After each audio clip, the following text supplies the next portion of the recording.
well, with that, let's go ahead and convene our meeting. Welcome everyone to City of Tempe Board of Adjustment for July 28, 2021. We have a short agenda tonight, but I think it'll be a good one. First item, well, let me take care of first things first. Let's introduce our board.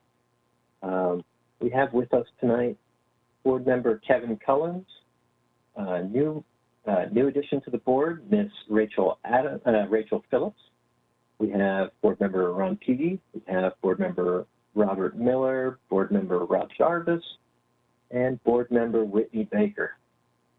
Also joining us tonight, we have Mr. Steve Abramson, Mr. Ryan LeVake, and we have Miss Brittany Nelson, and Mr. Greg Wolf assisting us as well. The first item on our agenda is approval of meeting minutes from our June meeting. We have reviewed the meeting minutes for both study session and regular session and have not found any edits to be made. Therefore, board, may I hear a motion regarding the approval of those minutes?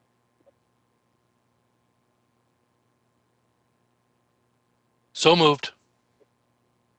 Okay. Do I hear a second, please? I second. All right, so motion to approve from board member Peavy and seconded by board member Baker.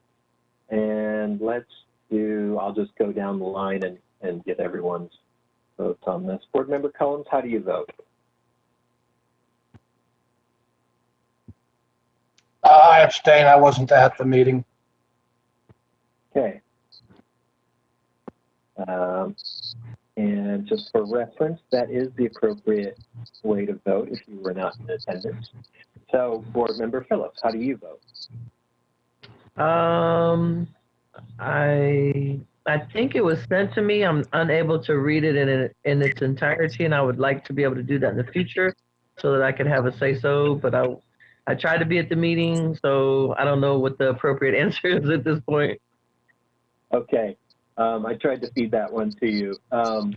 The appropriate vote in this case would be that you abstain because you were not part of the meeting. Okay, I abstain. Thank you. Appreciate that. Thank you. All right, board member Teague. Approved. Aye. Okay. Board member Miller. I abstain, please. And, oh, this is interesting. Board member Jarvis. I'm not a board member. I'm a presenter tonight. Oh, gosh. Huh. I would love to have a vote, but I better not. It might call your vote into question. Huh. All right, I apologize. So I've gotten completely derailed here. Is that what's called a field promotion? Yeah, right. Well done.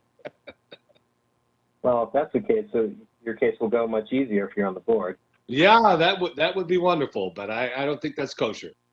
Right. Especially since I'm a citizen of turned around here. Tempe. All right. Board member Baker. Aye. All right. And I vote aye as well. And Mr. Abramson, can you help me out? Who am I not seeing here? You're not seeing Confer because he's on the phone. That's why. Okay. All right. Board member Confer, how do you vote? Aye. All right. So I immediately have to backpedal now, and I think that I announced board member Jarvis as part of our attending board members as well as asking for his vote. So extra egg on my face today. So let me amend and as Mr. Jarvis has pointed out, he is in fact our presenter tonight.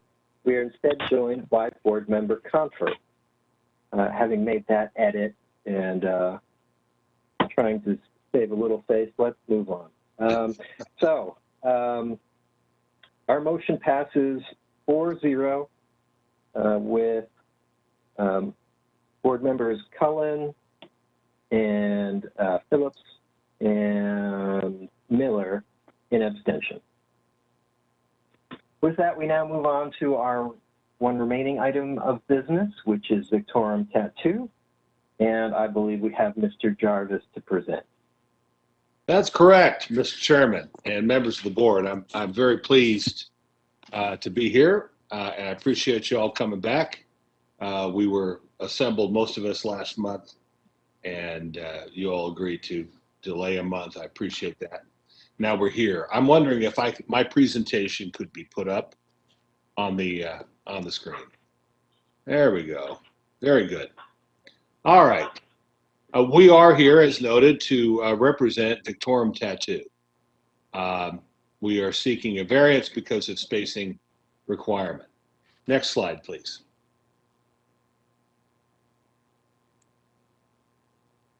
The spacing requirement, as you all may recall, is 1,320 feet between tattoo establishments. Actually, it's interesting to note, and we'll talk about this as we move on, that in effect, that 1,320 feet separation is in fact satisfied. And I make that bold statement because the only legitimate business that we're distancing from is if you went door to door more than 1,320 feet away. My client actually canvassed the area before choosing this site and didn't even know Colossus was there. That's the one that's just under 1,320 feet away. And that's because the signage is very minimal and they're tucked away up in the corner of that building. Obviously, that's not how the distancing is done. It's done property line to property line, and so it's a technical matter and a legal matter. We are here to seek a variance because of that distance requirement. We had to file that variance requirement, and that gave time for our competition, owned by Mr. Conte, to throw up some smoke, and that's why I say that the other one that's a little over 400 feet away isn't really what we're legitimately needing to distance from. Although, again, it's a legal matter. They've filed and they exist on paper. And we'll talk about that more in a while. But it's really Colossus we're distancing from, and door to door, we're more than 1,320 feet away from them. All right, next slide, please. Who is Victorium? I'm sorry. Victorium is an existing facility in Scottsdale. It's not in Tempe. They haven't been operating in Tempe. It's been alleged in some opposition that we've been operating illegally or that we started and then got our hands slapped. That's not at all the case. It's an existing tattoo facility in Scottsdale, very high end. Been there for just over 3 years now. Very successful. Owned and operated by Mr. Cole Pierce. And as you see, he's got a number of very fine qualifications on his resume. Next slide, please.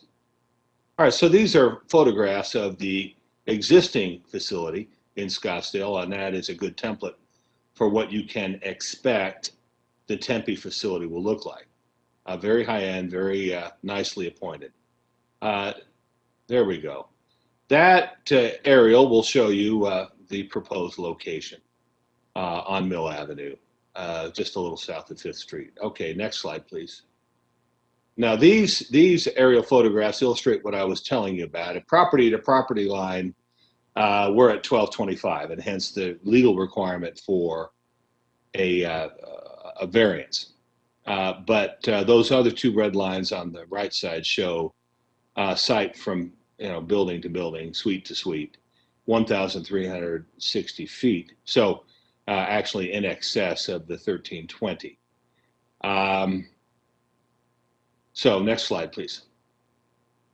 Now, there is the slide that shows this new smoke and mirrors that's been thrown up to use the board to eliminate competition for Mr. Conte's operation. And this is a good time to talk about, I think, the reason for the distancing requirement. The reason for the distancing requirement is not to eliminate competition. The reason for the distancing requirement goes back to another time in history. And And the reason that I can confidently tell you that it goes back to another time in history, another era when tattoo parlors were something different than they are today, is that your neighbor to the north, Scottsdale, and your neighbor to your west, Phoenix, and your neighbor to the east, Mesa, none of them requires distancing anymore. It was not uncommon at one time to require distancing.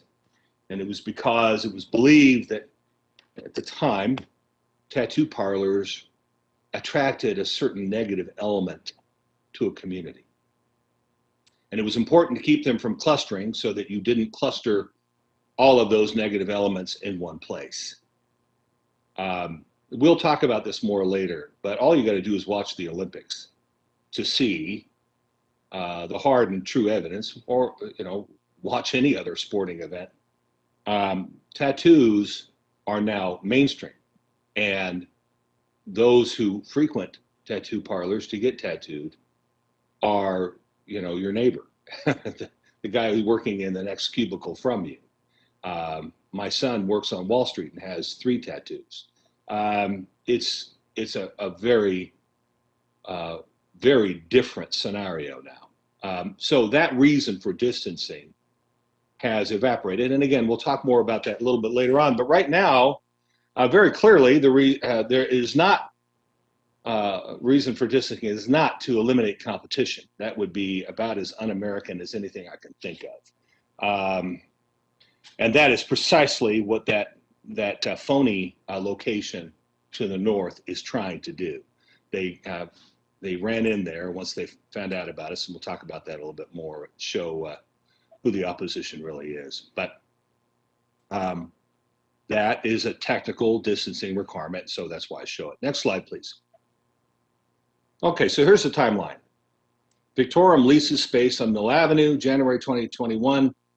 My client, Mr. Pierce, begins some small TI work and then learns of the need for the use permit. Never opened, never operated. So there's been no illegal activity that would disqualify him from the goodwill of this board or the city of Tempe. February 2021, variance for spacing discovered, discussions with city begin. Competition, Joe Conte learns of Cole's plans. March 10, competition. Joe Conte submits use permit to further muddle the plan for Victorium. March 17, Victorium variance is submitted. April 2021, Victorium application revised to now include competition's new location. 2 months after Incan Eagle use permit approval, that's Joe Conte, Incan Eagle. No internet presence, no trade name, no construction on site. Management representative said that the TIs would start after the students come back. Now, if this is a legitimate business, don't you prepare for your clientele in advance? And when asked if there was a lease, management response was he has options. It's all very fishy, all very smoke and mirrors. Next slide, please. Incan Eagle's proposed location is not even visible from Mill Avenue. It's tucked back in the multi-tenant building at the far upper corner. It's apparently to be used by appointment only. It's apparently to be an art gallery.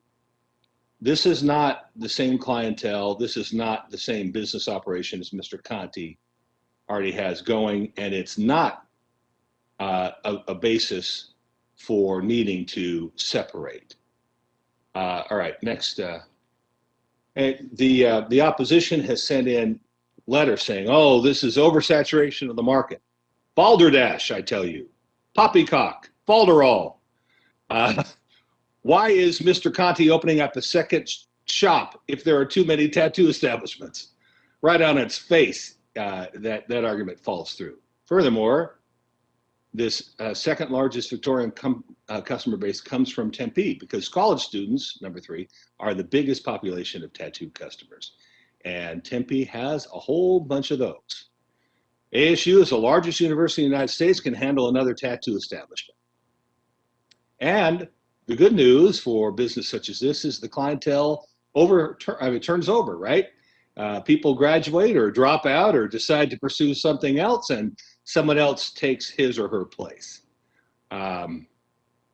So the real thing that's going on here is that the opposition is trying to get to the board to stop competition. That's what's really going on. It reminds me of what happened years and years ago at 24th Street in Calbeck. You may remember the Cine Capri Theater used to be there, and the lease had run out, and the owners wanted to develop it into what it is now. And Mr. Harkins was trying to use the zoning process to stop that from happening so that he could continue to lease the property as he had before. And it was pointed out in the planning process that that was not a legitimate use of the planning process. Planning process wasn't there to eliminate competing uses for the site so that Mr. Harkins could continue to lease it at a rate that made sense for a movie theater. And so they ignored him, even though he had put out petitions at all of his theaters and gathered hundreds of thousands of signatures. They saw through that. And that's what's happening here. All right, next slide, please. So I've shown you these photos. This is what Mr. Conte's afraid of, a higher end, nicer facility. Now look at these pictures. Next slide. This is Mr. Conte's establishment. Now, there's nothing wrong with having this presentation. Nothing wrong at all. I'm not suggesting that this is illegitimate. What I am suggesting is if you look at this store and look at the photos I just showed you of what Victorium's going to do, you can see why Mr. Conte's worried. Next slide. All right, so here's the variance test. This is what we're really looking at. There are special circumstances or conditions applying to the property, including its size, its shape, topography, location, or surroundings. This site for Victorium is over 100 years old, this building is. And as a result, there's very limited capacity because of limited water and restroom capacity. It's got enough water for the tattoo operation. It's got, a sink, but not enough water for the restrooms that a restaurant would need, the high water use that a restaurant would need. There's limited uses that are going to go into this site. And it just so happens that a tattoo parlor does not require the same level of water and restroom capacity. So that is a special circumstance that applies to this particular property. And also, frankly, what I've been telling you about. We are measuring property line to property line with the only other legitimate business out there. But the fact is that we are well over the spacing requirement as a practical matter. And the other one that's just under 500 feet away is smoke and mirrors. And that's another kind of a special circumstance here that you ought to take note of. Even applying the legal requirement for spacing, we're only talking 95 feet. And that's as the crow flies from property line to property line, not as the pedestrian walks, not as the ICs. This isn't going to be apparent that this thing is 95 feet closer to anybody because you got to walk around the blocks, not through them. Okay, next slide. A strict application of the zoning and development code will deprive such property of privileges enjoyed by other properties of the same classification in the same zoning district. All right, so again, I point out to you this strict application is the property line to property line. But the practical measurement is from business to business, from door to door. I think that this highlights exactly what's meant by strict application. And that's something that we have absolutely no control over. And really, we're just leasing that one business. It's not the whole property that's involved with the tattoo parlor on either location. Both are just tenants. So we would suggest that the strict application is not applicable here, not wise. All right, next slide, please. The adjustment authorized shall not constitute a grant of special privileges inconsistent with limitations upon other properties in the vicinity and zone in which such property is located. All right, I've already talked about the one that's 490 feet away. That's just baloney. It's not really happening. and we know why they've thrown it up, and they said there's too much crowding and too many businesses, and yet they're putting it in there. It's phony. And they ran to the courthouse to beat our filing. That's basically how it went. And again, because we're already over 1,320 feet from the other business, door to door, this isn't a special privilege. People, again, do not walk as the crow flies. This is, as a practical matter, fully distanced. And I would add that while we're talking about special privileges, again, remember that this is a different time and that tattoo parlors play a different role in our society today than they do when this code was written. All right, next slide. A variance may not be granted if the special circumstances applicable property are self-imposed. We didn't create the limitations in the building, the water and restroom capacity, and we did not change the societal approach of tattoo parlors. We didn't draft the antiquated spacing requirements. Those things are all our legacy. We didn't self-create any of this, and we actually went out and looked around and tried to find a place that that met our particular requirements for our own market, and didn't even see Colossus at all. I do not believe that this is an entirely self-imposed hardship. Some will say, well, he could choose another site. Yes, he could. But consider all of the reasonable aspects here. Consider that he went out and canvassed the area. Consider that Colossus is well hidden. Consider that door to door is over 1,320 feet away. Consider that you walk around blocks, not through them. I do not think it's at all entirely a self-imposed problem. And I pointed out earlier, other municipalities don't even require separation. And that's because of this change in the societal norms and the role that tattoo parlors really play. All right, next slide.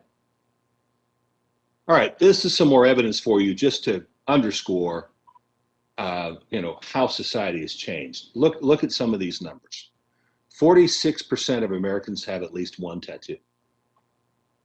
36% of Americans between the age of 18 and 29 have at least one tattoo. 40% of Americans between the age of 26 and 40 have at least one tattoo. So it's not just the youngsters anymore, and it's not just the sailors on leave, and it's not the criminals and biker gangs. This is something that's very common. All right, 30% of college grads. Workplace tattoos, look at this. Very common in the workplace. We've all seen it.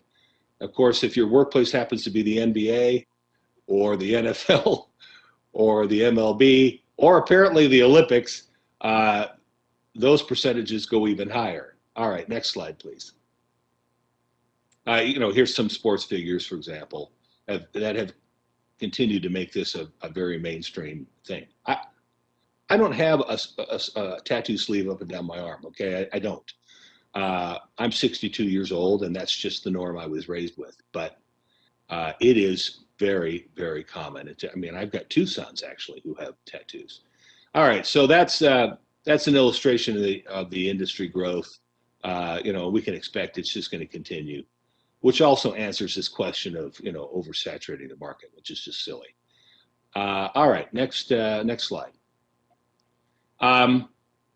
This is talking about the more comparable allegory for what we're talking about.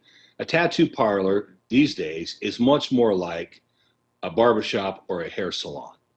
It's where you go to cosmetically change your look. Now, it so happens that the tattoo is typically going to be permanent, whereas the haircut, by definition, is only going to last for 4 weeks or so. But it's the same idea. It's a personal statement using your body to create a look that conveys whatever image or message you want to convey. It's interesting to note that bars are a disruptive use from time to time. People go in there, imbibe adult beverages, get a little disorderly from time to time, and there's no separation requirement for bars. Um, I just think it's upside down now. It is not Popeye anymore. All right, next one. Citizen participation. We held a neighborhood meeting. One individual asked for basic information. We've received only one phone call. There have been letters of opposition received, and those are included in this. You can look at them. You probably got them in your packets. 5 of them are from Joe Conte. 2 of them are from other competitors. Now, staff mentioned other letters. We haven't seen them. Those are the letters that we've seen. So, and we don't need to, go through each one of those, but those are listed there on the presentation. Let's go ahead and space through them unless anybody wants to. I assume you've got them in your packets. So that concludes our presentation. We believe we meet the test, and we believe that as a practical matter, the spacing requirement is already satisfied, but as a legal issue, we technically need to get this variance. And I'd be happy to answer any questions you may have, and I hope that I'll have a chance to rebut anything that opposition has to say. Mr. Jarvis, there will be time where we will come back to you towards the end of our proceedings, but for now, well, thank you for your presentation. And board, do you have any questions for Mr. Jarvis? I don't know how to ask a question. I just unmuted my mic. Is it okay to speak? Yeah. So let's talk procedure a little bit. Okay. Let's see. It looks like you're by phone, correct? You're not on the computer? Yeah, I'm by phone. Okay. So we have a little bit of a mixture on our board tonight. Ordinarily, when we have people on computer, we'll ask them to use the little button to raise their hand. But since we have people on phone, let's stand on this procedure. If we could have board members ask to be recognized, and then I, as the chair, I'll recognize you, and then you'll have time to ask the questions you wish. So. Should I wait for after the public if they have any input or questions? No, this is, we get more than one crack at this, but this is our first opportunity during which the board asks questions of the applicant. So, Board Member Phillips, do you have questions for our applicant? I'm not, they might come across as statements, but, and I hope it's okay what I'm about to ask and or say. I'm an ASU graduate, and for 6 years, being part-time, being a single mom, working and raising kids, I never saw any student with a tattoo. I understand, the basketball players, yes, because I work security for football and basketball stadiums, but arenas, never, only NBA, not NBA, I'm sorry. The basketball players, yes, minimal tattoos. Of course, it was a while ago, like your, I hope it's okay to say spiel, no disrespect, was amazing, but at the same time, I'm really not understanding like the fight for having a tattoo parlor in Tempe. I don't know how to say, like if I was, it's kind of like if we, I don't even know if we have tattoo parlors because I haven't really seen any other than like a club on like rural and university. I can't remember what it's called. But like to insinuate that it's okay to have a tattoo because you go to ASU or you live in Tempe or you play sports or whatever is kind of weird to me because that's just not a good fight. I'm trying to understand why you're saying that, because if Tempe doesn't want a tattoo parlor, maybe it's because if there's a tattoo parlor, then students are going to go get a tattoo. And I'm thinking of parents that are like, no, we're a board, we're a commission, we're a committee, whatever. We're a minute part of this, but it's like I'm thinking of parents, like your numbers for ASU are like in the middle, because when I was there it was like 45,000. Now it's like over 100,000. So like it's kind of hard for me to figure out what I'm trying to say, but like I don't understand what the issue is with I saw the lines and I listened. It's hard to see from my phone. It's really hard to see. And I'm going to ask Mr. Abrahamson if I can, I'm not trying to take up too much time, but like, so I can understand more of what's going on. But like, I really don't get what's going on. The guy with the competition in Scottsdale, why is that even a problem if it's in Scottsdale and we're in Tempe? Like, I don't get this. Okay. It's kind of, it's just off. Okay, well, let's do this. The next part of the agenda usually is we go to our city staff member and they lay out the case from the city's perspective and they explain which codes and ordinances are relevant and why the city staff sees it the way they do. We'll have a chance to hear from Lee Jimenez. He'll explain some of those issues a little further, and that'll help explain that, I think. I guess. Mr. Chairman, may I be recognized? Yeah, okay, go ahead, Board Member Baker. Thank you, sir. I guess I have just a couple questions. We're not here to debate whether tattoos are allowable or not. That's not the question. That's not our role. We're not here to also change the code. That's also not our role. We are here to look at a variance, and I have a very specific question about this variance. I looked, I listened, I've read this material multiple times. I am looking for an example of somebody else enjoying this variance. So far, I have not been produced that evidence.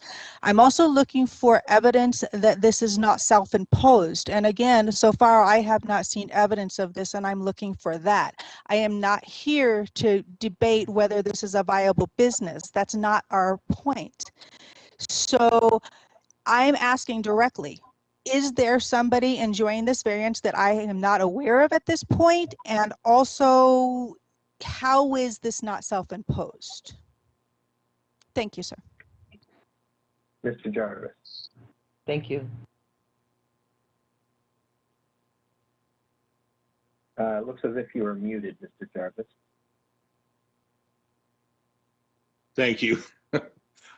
I'm not aware, to answer the first question first, Mr. Chairman and Member Baker, I'm not aware of anybody else with a variance of the distancing requirement for tattoo parlors in the city of Tempe. I'm not. As to it not being self-imposed, I understand where you're coming from because they did not need to choose this particular site. They could have chosen another one.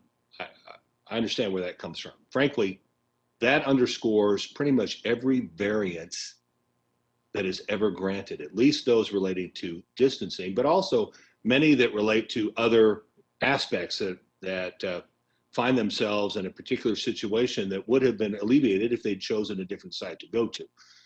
That's not uncommon that you could say, as a matter of fact, in almost every case, you could say if you had chosen another site for whatever use you're seeking a variance for, then we wouldn't be here. So that, to me, indicates that simply choosing the wrong place is not in and of itself self-imposing the problem. And in fact, the client did canvass the area and simply was unable to see Colossus, which was technically under 1320, although practically more than 1320 away.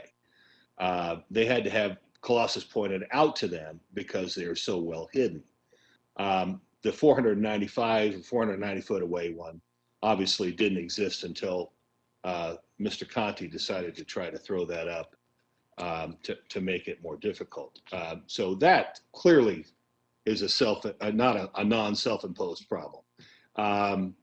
That would be my answer to the self-imposed requirement, Member Baker, Mr. Chairman. Thank you, sir. Thank you.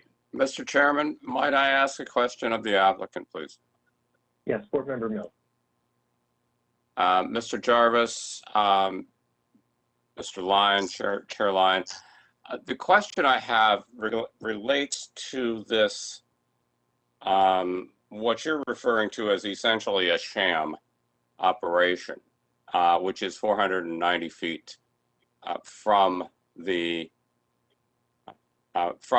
particular applicant's position.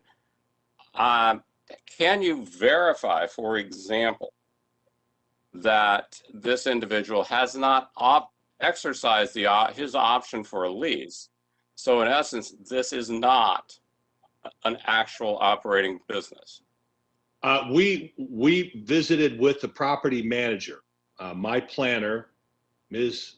Michelle Santoro went and visited the property manager and asked him, "Is there a lease?"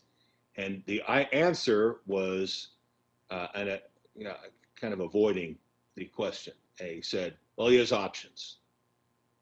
No lease was produced. And in fact, nothing has happened on the site, nor has anything even happened on the web to indicate this business is coming. And they admit that it's the student population that they target, because they said they'd wait until the students got back. And by the way, there was a question about the student population. All I can tell you is a whole lot of tattoos aren't visible walking around. My son's tattoos, when they're wearing a shirt, you don't see it.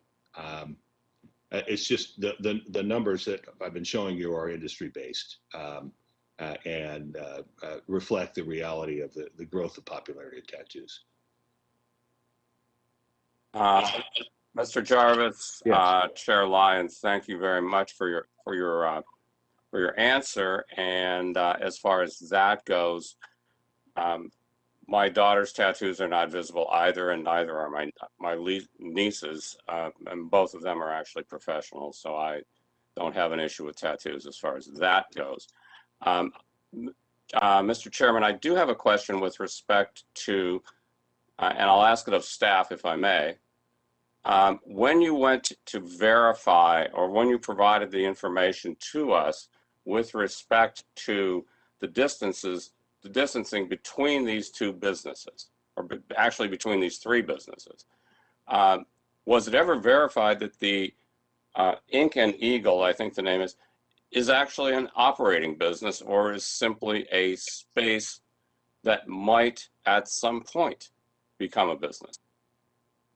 Okay. Board Member Miller, I think that's a fair question. In the interest of keeping with our protocols, let's hold that question until we get Mr. Jimenez here. He'll speak to that, I'm sure. Mr. Chairman, I've Yeah. received some information from my client who's watching the hearing to answer Ms. Baker's question about distance, about that first question you asked. The answer is that Colossus and Living Canvas, which are both in the downtown area, tattoo parlors, are less than 1,000 feet apart. Now, I don't know that they got a variance for that. They may have been grandfathered. I don't know. But that was important to answer the question. Yes, sir. Thank you. All right, that's fair. Board members, other questions for Mr. Jarvis?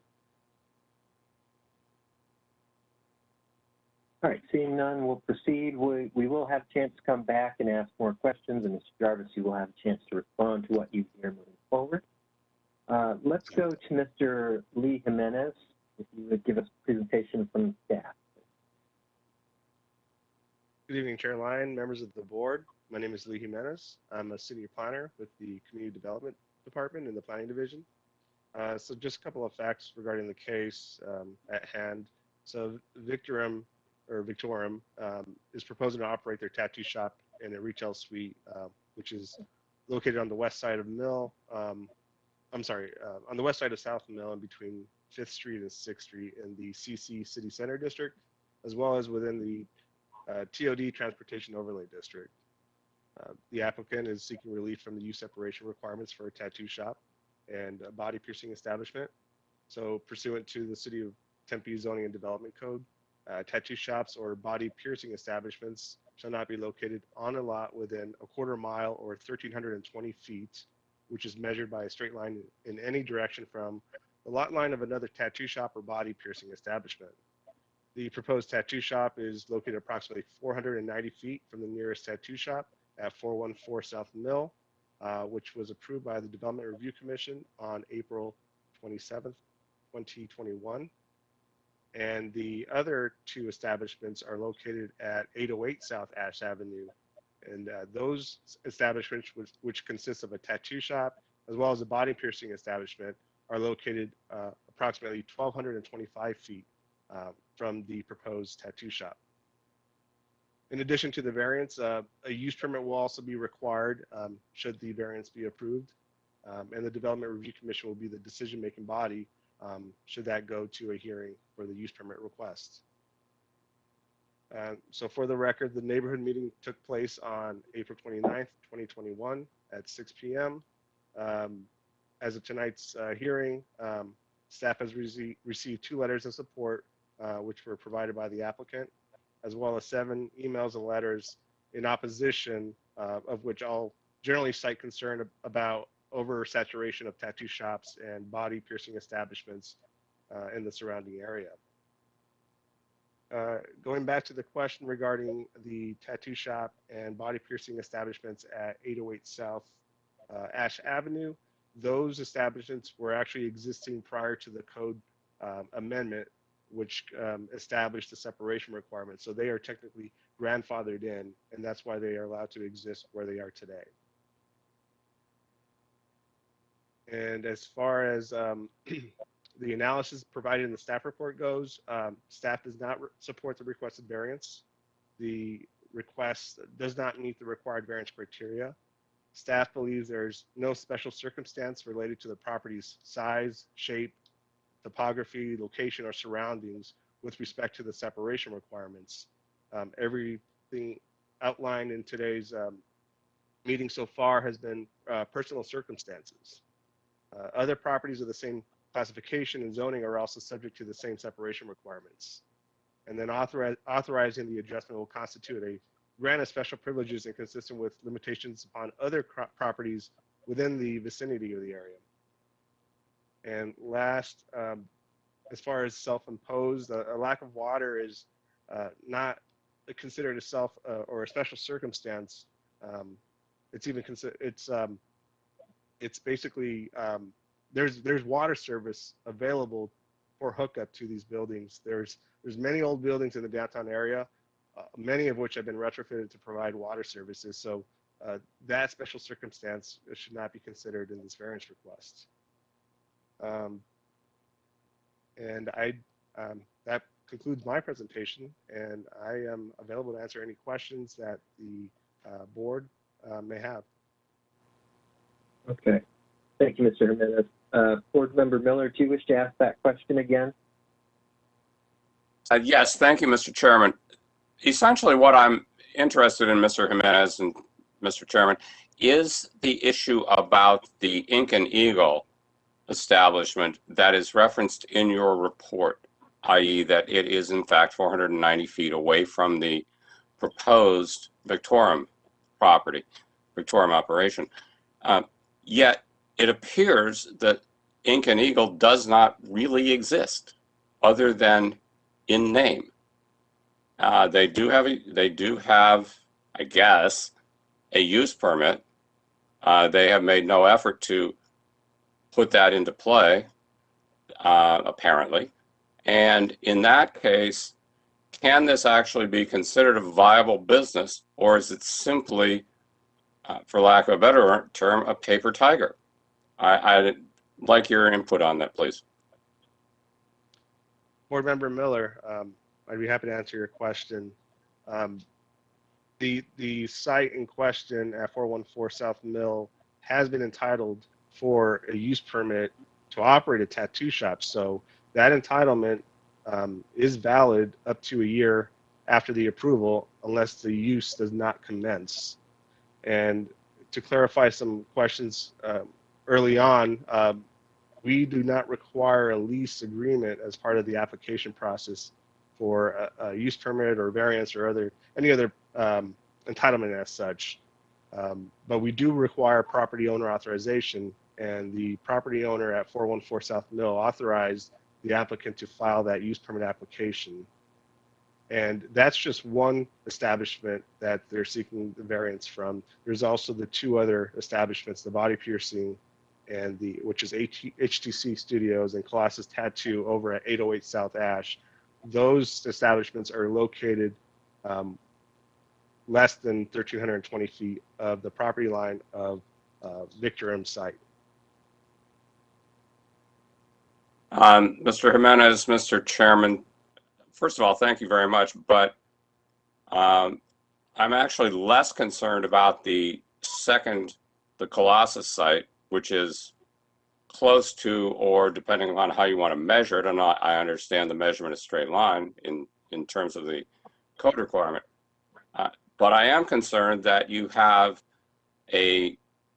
essentially an entitled operation that isn't operating and does not appear, at least at this point, to be actually going to operate. So I'm less concerned. I'm less concerned about the first one, and I'm really concerned about the second one, because it seems like when you presented, and the information that we were given really focused on the 490-foot separation as opposed to the other one. I would be inclined to support a variance for the separation of basically a difference of roughly 70 feet, as opposed to the difference of 900 feet. If you understand what I'm saying. I do, and an example I could explain where a variance would apply in this type of case would be an oddly shaped lot, maybe a lot with a panhandle, where the panhandle was encroaching within that separation requirement. That's tied to the actual physical attributes of that property, and that is not a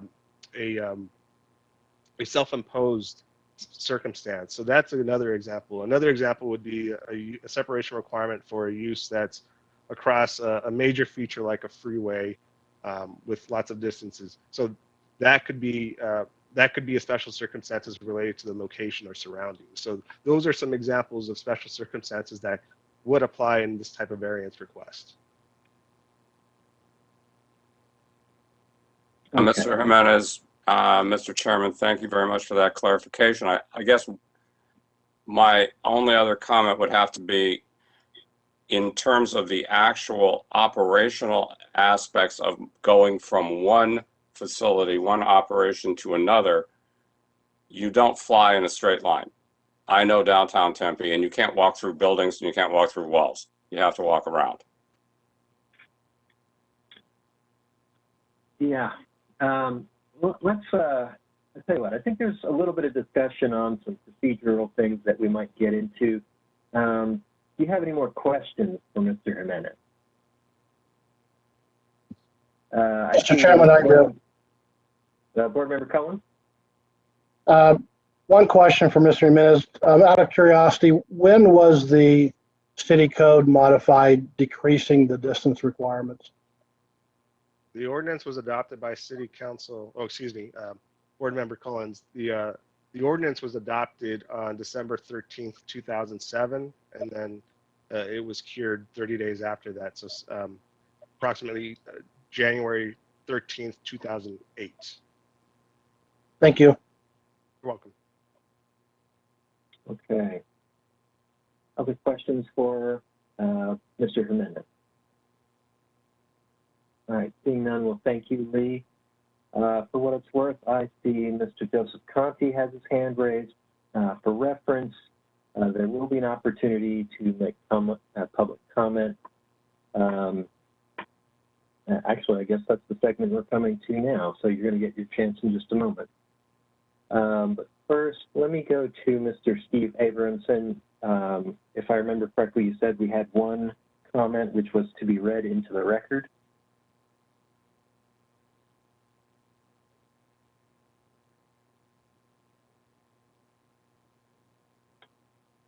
He may be away from his computer momentarily. All right. Well, let's do this then, folks. We'll come back to the read into public records section. Chair Lyon, this is Lee Jimenez.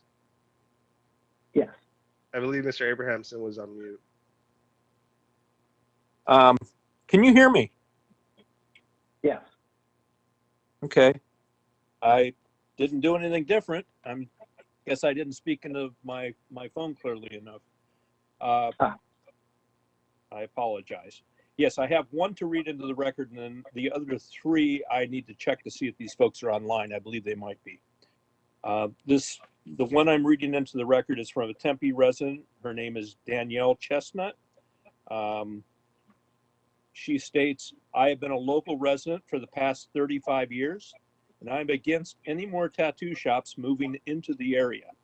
I have spoken with many of my neighbors and Tempe coworkers that agree. Within the last 10 years alone, I've seen a surge in tattoo shops. I support the existing requirements. Thank you. And then the other three, I have one from Sean Doddle. I'm curious as to whether Mr. Doddle can hear us and whether he can respond.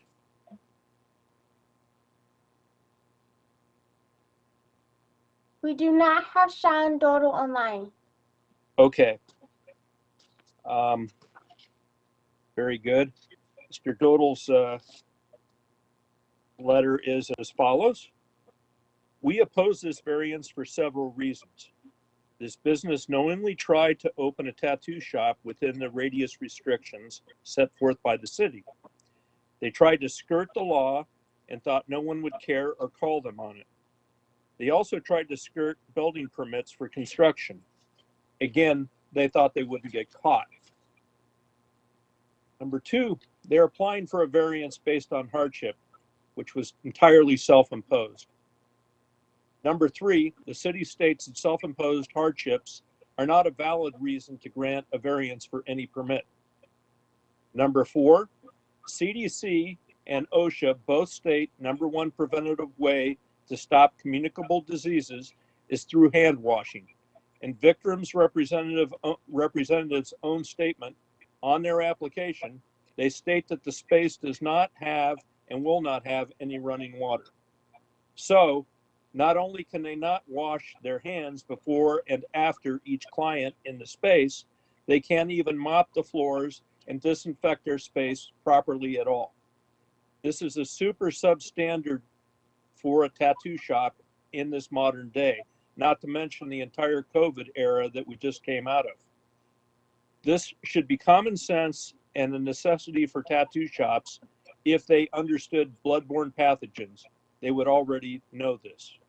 Number five, anyone claiming to be able to raise a competitive standard in the tattoo industry should certainly know that it would be impossible if they can't even reach a common standard of something as simple as hand washing and mopping with hot water.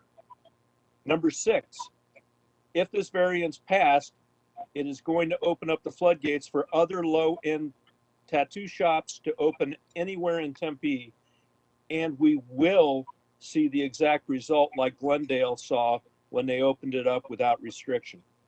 Number six, the landlord claiming hardship to rent should be a consideration for this board. Again, it is self-imposed and could easily be converted to a retail space or other office space that would not absolutely require hot water and drainage to operate. Please deny this variance as the city has done to other illegal uses. And again, that came from Sean Doddle. I would ask to see if Mark Walters is available to speak. Yeah, I'm here. Can you Okay, hear go me? ahead, Okay. Mr. Walters. Can you hear me? Mr. Walters, yes, it is our custom to grant people 3 minutes to speak.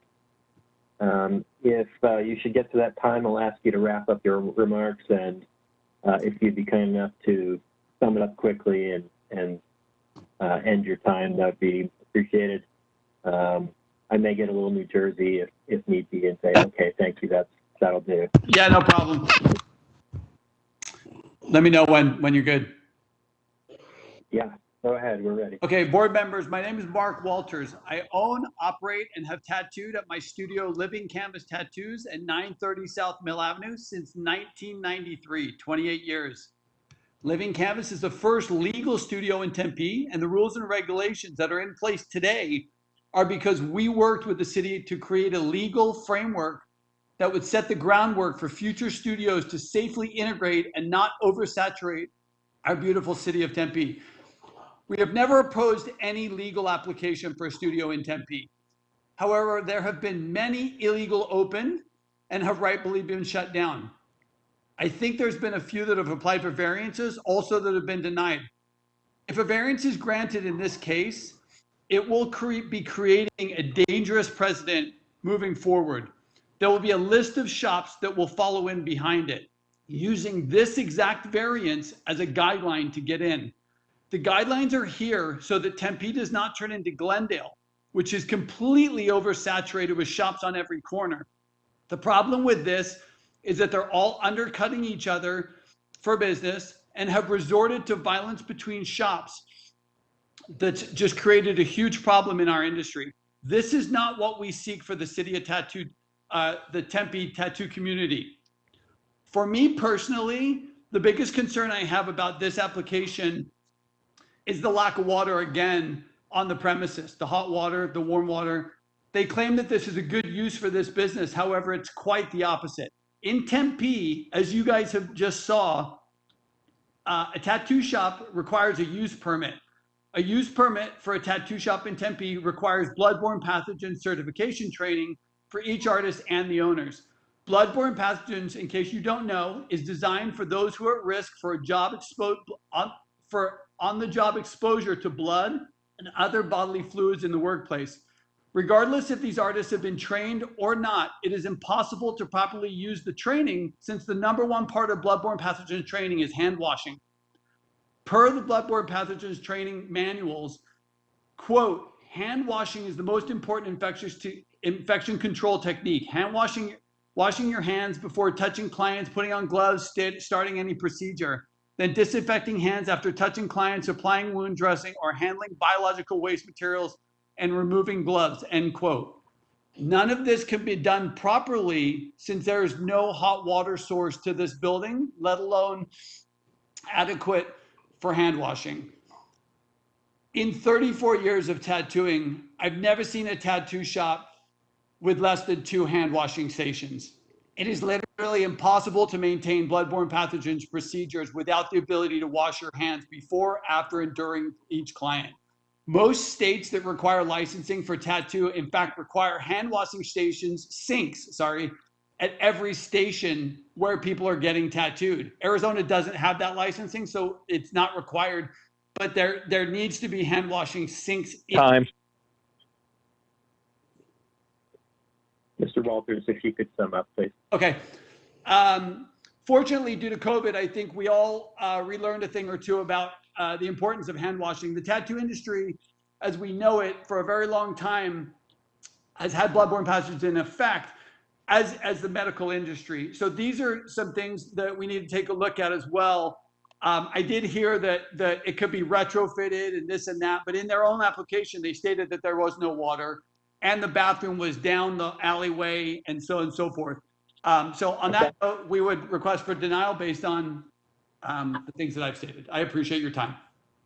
All right, thank you, Mr. Walters. Mr. Abramson or Brittany, who else do we have with us that wishes to speak? Mr. Joseph Conte is probably online. Are you with us, Mr. Conte? I am. Can you hear me? We can. Okay. Yes. I'm Mr. Conte. Yeah, I've been a Tempe resident and business owner for 25 years. I'd like to address Mr. Jarvis's statement about the smoke and mirrors and how false it is, and the web of lies he just put out in front of all of you. Not only the Google statements were incorrect, which all we know, the internet, no one believes anything on the internet. He pulled these facts. The man's probably never even been in a tattoo shop. I've been in one for the last 25 years. So I'd like to address the personal attacks written on me in the special circumstance paragraph. I resent the assumption that it's using the pre-existing Tempe separation regulations, as they stated, a club, to remove healthy competition. This couldn't be further from the truth. The truth is, I've had a business model in the works for years that include a separation from JGJ Enterprises that currently owns Tattooed Planet I work for, to branch out on my own and open on Mill Avenue. I executed this plan, and my use permit was unanimously approved by the council, not to mention overwhelming support from the tattoo industry within Tempe. It seems that Victorium Tattoo, who is seeking this variance, did not do their due diligence prior and tried to open without even looking into the pre-existing laws in our city. For the location, they're requesting a variance for its prime real estate, and for any retail shop. My assumption it would be leased within the next couple months, and add to the unique quality of the area. My belief is if you approve the variance, you are setting an example of a way to do business in our city that has proved to oversaturate and drown out quality business models in other areas. Furthermore, there are many locations to accommodate the permit they are seeking all around Tempe. Due to the lack of business experience, they've chosen a location that does not adhere to current regulations and is also less than 500 feet from my front door. If they are really wanting to strengthen healthy competition within the industry, they can do it within the boundaries that myself and others have adhered to, which has allowed small businesses to thrive in Tempe without risk of oversaturation. Again, I'm respectfully asking the council to please vote down this request. I thank you. Go ahead if there's any questions. Okay, thank you, Mr. Conte.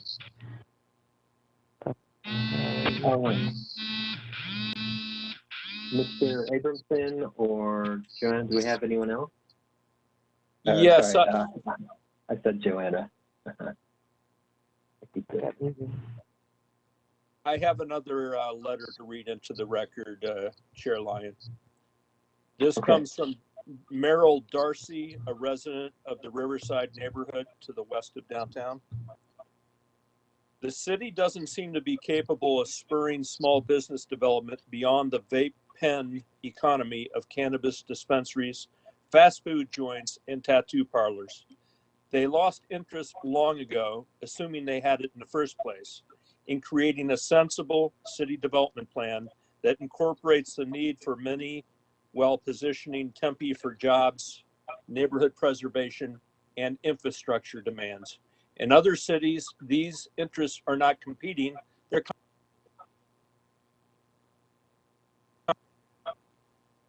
Mill Avenue does not have a per se entertainment district or adult entertainment district, where some businesses are permitted or others are not permitted. This should be a right of choice. I believe most Tempeans want to see their city change with the times without losing its personality. I also believe that most residents want to strive for access, inclusion, and fairness. Any successful business should not be prohibited from this choosing. That's it. Thank you. Okay. All right. Do we have anyone else with us, Mr. Abramson or Brittany? I apologize if that's Joanna before. Anyone else with us that wishes to make comments? Can I speak? This is Rachel. Yeah, hang on one sec, please, Rachel. Okay. Any other public comment, Mr. Abramson? No, none at this time. I don't believe anyone else is online to speak. Okay. All right. Thank you. Thank you. So, Board Member Phillips, do you have a question or a comment? I'll tell you, typically we do have a board discussion in just a little bit where we'll each kind of speak our minds and our opinions on the case up to this point. But did you have a question or comment regarding the public comment? I heard what you said, and thank you for that. I think it's for Mr. Conte, if I'm saying the name correctly. I heard everything that you said, and I understand your concern and your your passion.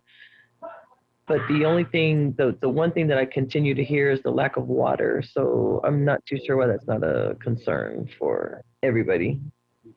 That's all. Okay. Okay. Well, when we come back to Mr. Jarvis here in just a moment, I'm sure we'll have an opportunity to ask him. I think he's already preparing to address that comment. So actually, I guess that's where we are now. We'll close public comment section and we'll return to Mr. Jarvis. Do you wish to respond to what you've heard so far? Yes, sir. Thank you, Mr. Chairman, members of the board. I would like to respond. First of all, to dovetail with one of the comments from one of the board members, in the real world, we are a lot more than 1,320 feet away from the nearest legitimate existing business were almost a half mile away as your feet walk or as a car would drive. Let's talk about water, because water got mentioned over and over and over again, and the point has been made that the submittal claimed that we didn't have water at all. That was a misstatement. We have water. We will have hot water. We have the ability to wash hands in hot water at the site. And we also have hot water to mop the floor with. So that should take care of all of that discussion. I thought I made that clear in my presentation, but I'm going to underscore that now. With regard to the comments by Mr. Doddle, he is a competitor. He actually fired a person who now works for Victorium because that person wanted to start a shop in Arizona and compete with him. No one has tried to skirt building permit requirements. This will be a very high-end shop, as you saw the photos. As a matter of fact, we compete with one of the competitors in Scottsdale. I'm trying to see who that was. One of the folks who was claiming. Let's see. I'm sorry. I've been getting a lot of comments here from Mr. Doddle. He knows us very well.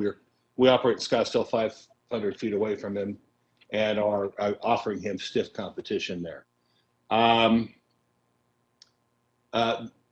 JGJ actually lists Mr. Conte as the CEO of JGJ, not just an employee. The Living Canvas owner admit right off the bat that he's a competitor of ours. Claims that the claim has been made that this site would be used better for retail. The fact of the matter is, as we all know, that retail across the nation and including in downtown Tempe is having a hard time. The pandemic has only been the most recent obstacle, though, and that will go away. But the more consistent obstacle is the growing influence of buying online. People shop at home and go out to eat. As a matter of fact, I don't know why we even build kitchens in new houses anymore, as much as people go out to eat. But retail is done at the computer more and more and more. It makes it very difficult for retail. We do believe that this is a non-self-imposed hardship. We do believe that the distancing requirement is met in every practical way. We do believe that if Mr. Conte were serious about opening that business, he would have made some sort of visible progress toward doing so by now. But in fact, nothing is visible, nothing, neither online nor physically at the site. And we've talked with the property manager and asked for a lease. I can't crawl into Mr. Conte's head.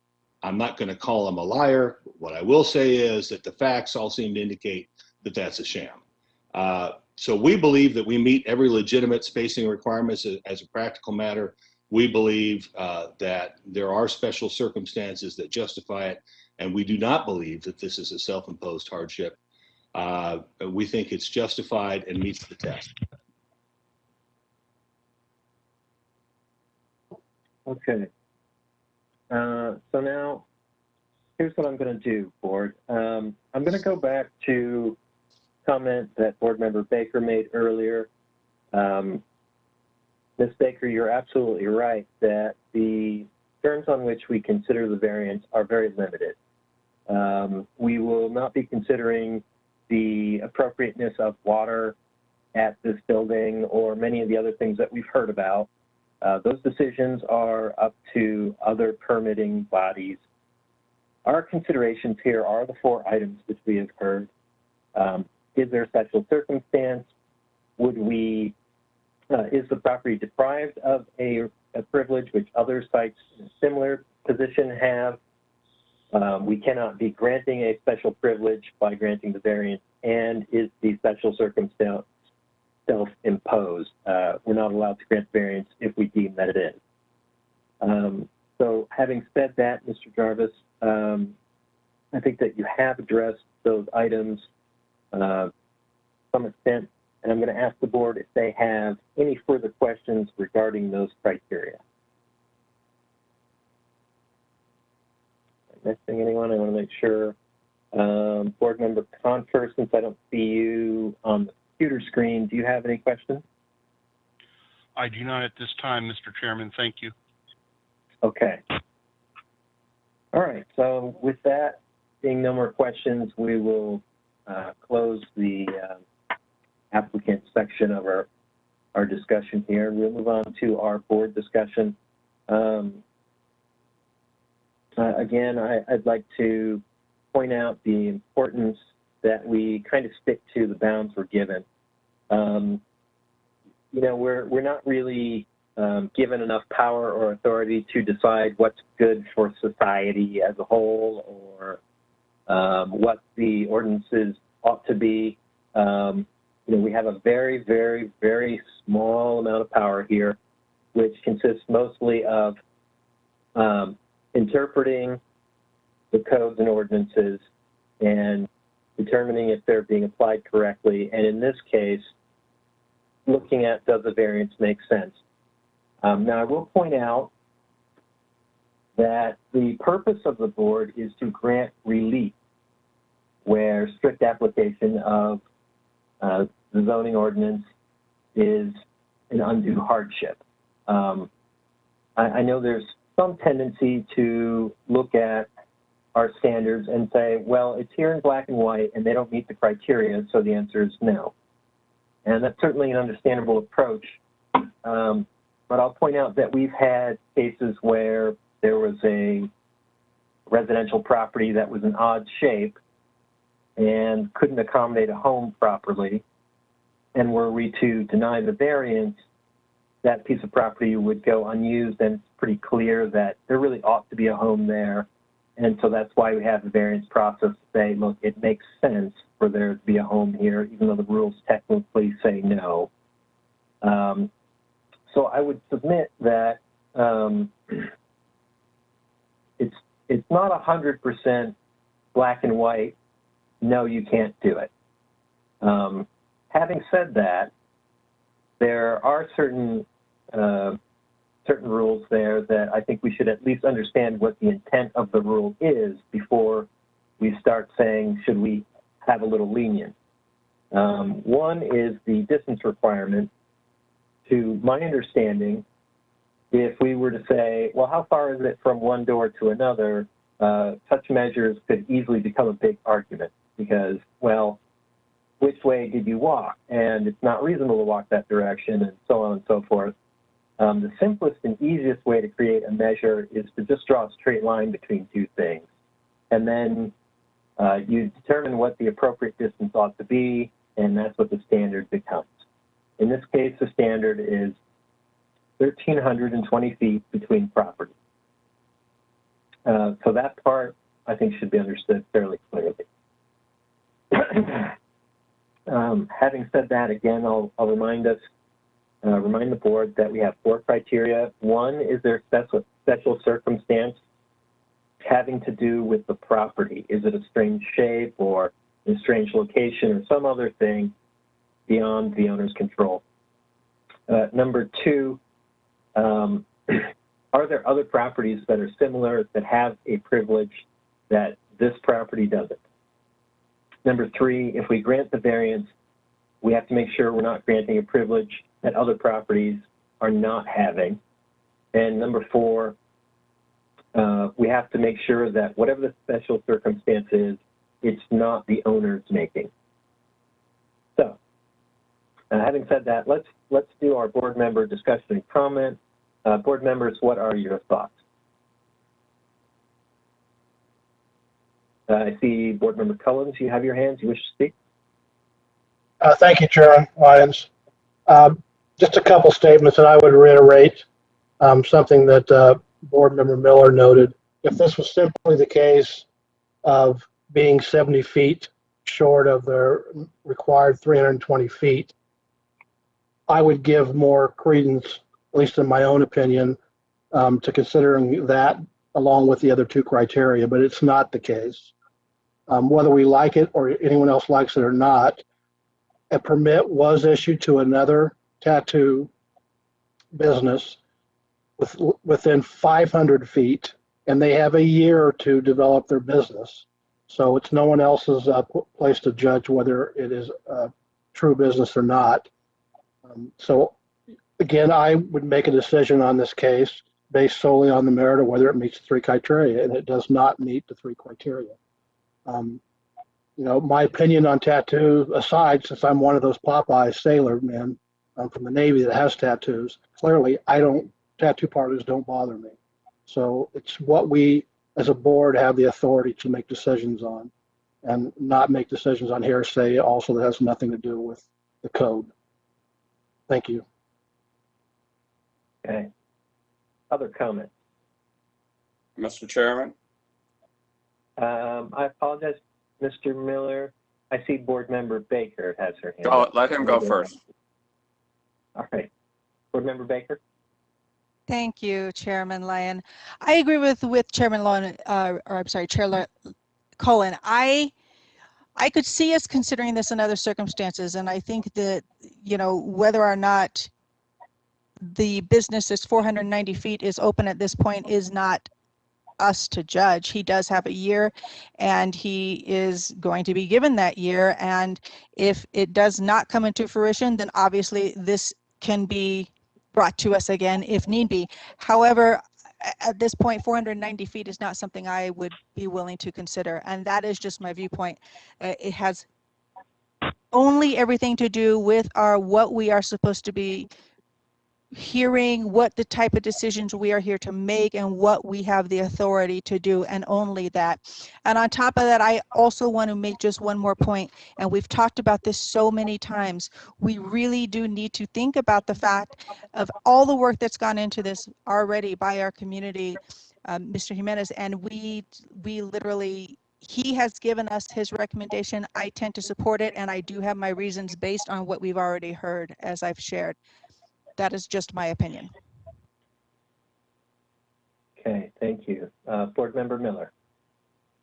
Thank you, Mr. Chairman. I have to come back to what we are actually authorized to do. And I have to agree with the comments of my fellow board members with respect to the fact that whether or not the business that is 490 feet away from the applicants is operational at this point in time or isn't, is really not germane. It's there in theory, and it's there in permit, and we have to judge based upon that. So I could not support granting a variance for 490 feet given the requirements of the code. Okay, thank you. Board Member Phillips, you had a couple of questions or comments before. Maybe now is the right time to raise those? No, because as much as I should have been writing down all my questions and thoughts and stuff, I just really need to be able to read, you know, the slideshow or whatever that was shown. Because I did listen, but like I'm the kind of person that needs to interject between, you know, what's being said and, you know, just having to wait and listen. It's just kind of hard to, like, unless I write it down. I apologize. I'll make sure I do that next time. Okay. Other comments, board members? I'll jump in quickly. Mr. Jarvis, it was a very nice presentation, and you know, I'd like to say that from what I saw, I like the look of the Victorium Tattoo business, but that's immaterial. And a lot of the things we heard tonight are perhaps interesting, but immaterial. It comes down to a pretty straight consideration, which for me is somebody else has a valid permit less than 500 feet away, and they have a year to use it. If it was just the 95 feet or however much, you know, actually, I think I'd be fairly inclined to say, yeah, that's some leniency, maybe makes sense here. This is in the ballpark. But the sort of statements that the other permit is a smoke and mirrors operation I just can't buy that. It's a valid permit, and we need to honor that. So I will not be able to support the application for variance. Does anyone else wish to jump in and make final comment before we hear a motion? Okay, I'm not seeing any, so let's go ahead and have a motion. Who can put forward a motion to approve or deny the variance? Chairman, I would Yes. move that we deny the requested variance for Victorium Tattoo. I second. Okay, so a motion to deny the variance from Board Member Miller and seconded by Board Member Phillips. As a reminder, if you vote aye, that means if the ayes win, that means the variance will not be granted. So having said that, Board Member Collins, how do Chair you vote? Lyon, Oh, yes, Mr. Abramson? I'm sorry to interrupt. We should have a motion in the affirmative first, and if that doesn't pass, then in the denial mode. Steve, that motion's fine. Okay, thank you. Okay. So let's proceed then. Board Member Collins. Again, a vote for an aye is to deny the variance, correct? Okay, correct. And I vote aye to deny the variance. Okay. Board Member Phillips. I as to deny. I hope I said it right. Yep, you got it. Thank you. Okay. Thank you. Board Member Teague. Aye. Board Member Miller. Aye. Board Member Baker. Aye. Board Member Confer. Aye. And I vote aye as well. So the motion passes 7-0, having the effect of denying the variance. So we thank you, Mr. Jarvis. Didn't go your way this night. So, having said that, that concludes our items of business. Mr. Abramson, do we have any announcements? No, our next meeting is scheduled for August 25th. Again, we have until the 4th to set the agenda should we have any requests. Thank you. Okay. Simple enough then. Well, folks, that concludes our business and we are adjourned. Thank you. Bye. Thank you so much. I look forward to next month. Sounds good. Thank you, Rachel. Thank you, Mr. Chairman.